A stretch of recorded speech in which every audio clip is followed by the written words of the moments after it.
ये अब आगे बढ़ते हैं थोड़ा-सा मार्केट थोड़ा-सा आज कंसोलिडेशन के मूड में है। कल की बड़ी रैली के बाद 2025 में कमाई की थीम पर बात करने के लिए हमारे साथ अब जुड़े हैं एमके इन्वेस्टमेंट मैनेजर्स के सीईओ मनीष सोनथालिया, जो काफ़ी एक शानदार स्टॉक पिकर के रूप में जाने जाते हैं। Manish ji, good morning. सबसे पहले तो क्योंकि ये हमारी 2025 की पहली इंटरैक्शन है, आपको इस साल की बहुत-बहुत शुभकामनाएँ। बताइए, इस साल कमाई के मौके कैसे रहेंगे मार्केट में?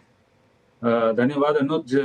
Very happy new year to everybody at CNBC Awaaz and आपके व्यूअर्स को भी।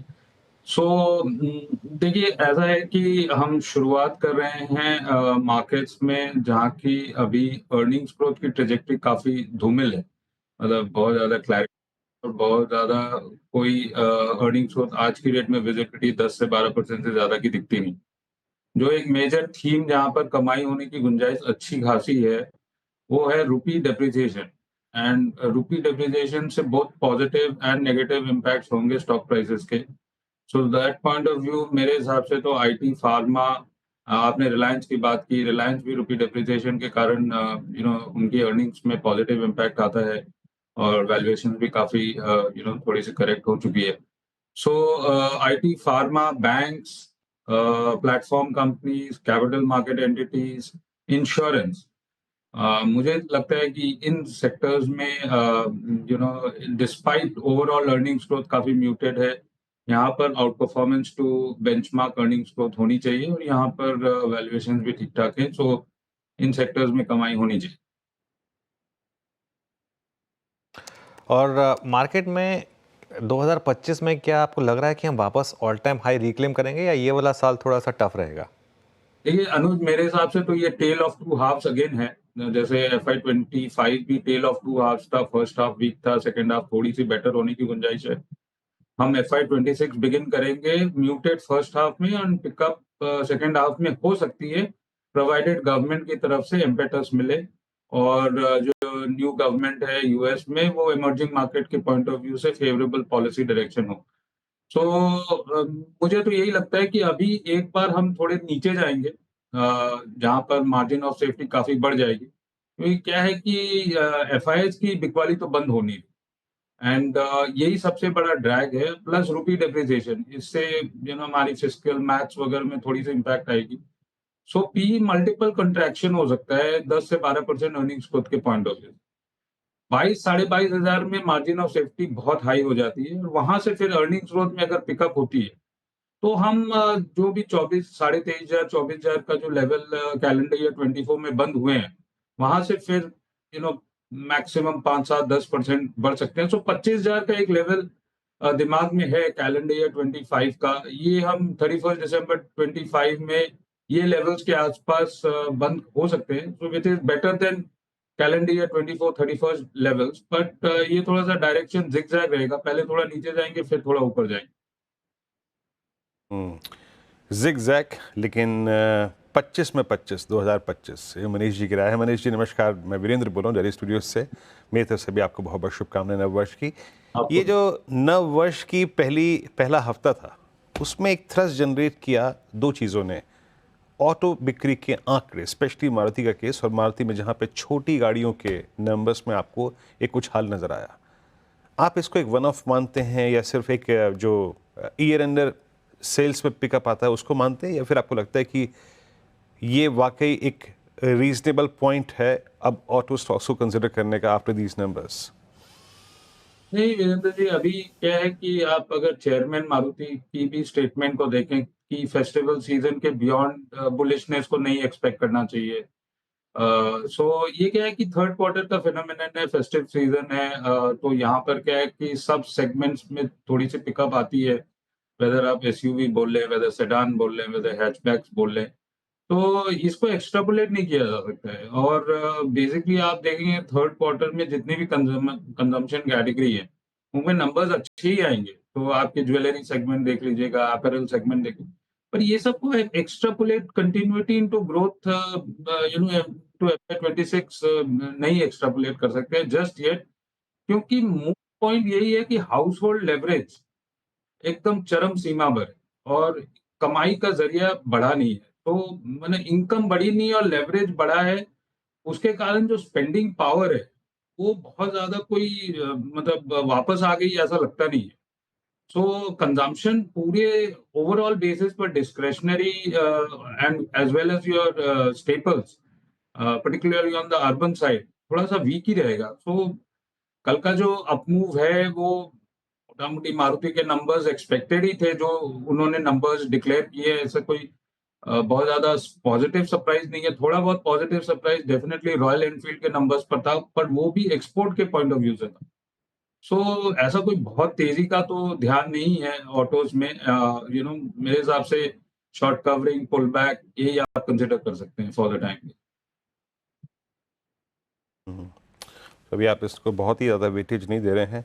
अच्छा मनीष जी, एक और बात है, ये बैंक्स को लेके जो आरबीआई की रिपोर्ट आई जिसमें उन्होंने कहा कि एफ आई मतलब सिवा 25 के लिए वो थोड़ा सा एनपीएस को लेकर और उनके बढ़ने के चांसेस काफ़ी स्ट्रॉन्ग हैं।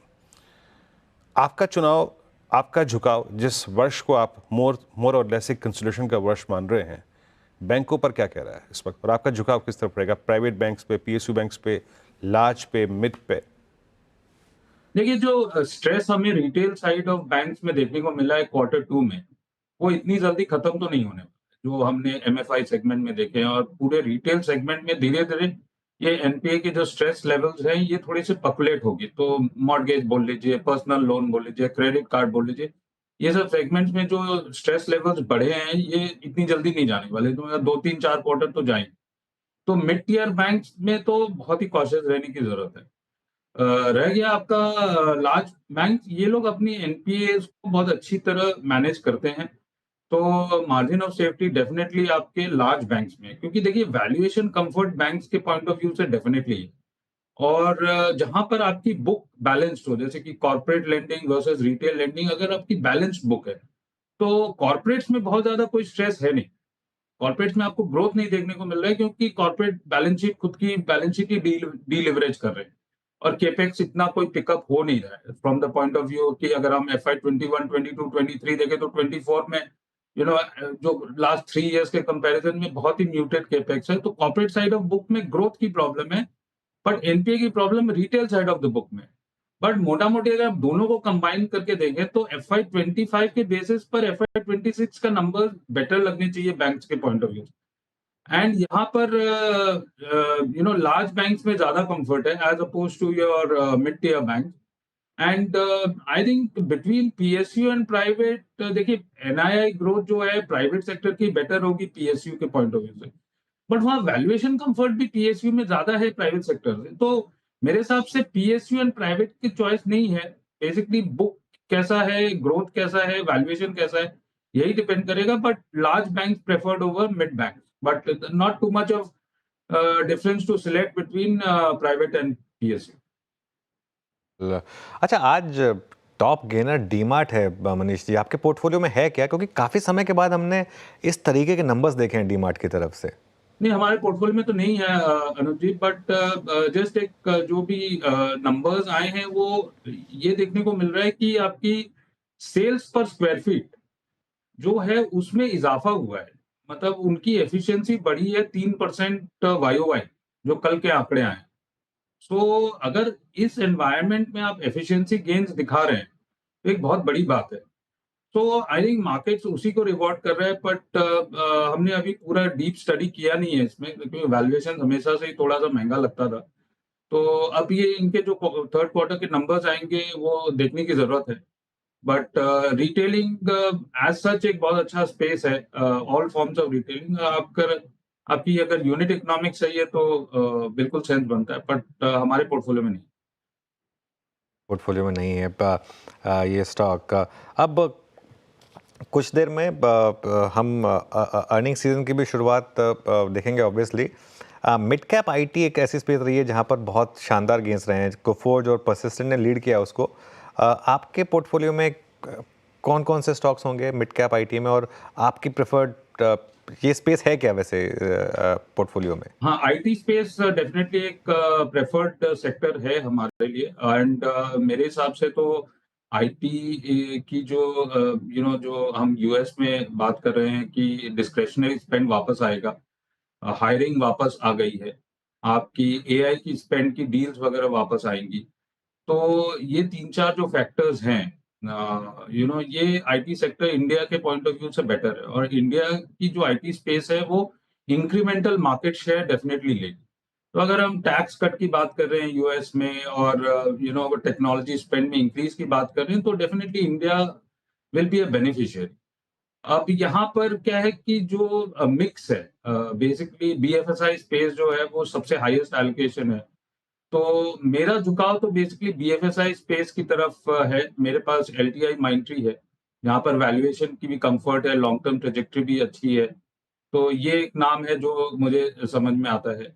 ऑफ कोर्स थर्ड क्वार्टर वगैरह में मार्जिन्स वगैरह थोड़े से पीकिश लगेंगे, पर थोड़ा medium term point of view से देखें तो अच्छा दिखता है। और दूसरा जो एक स्पेस है वो है इंजीनियरिंग आर-एन-डी।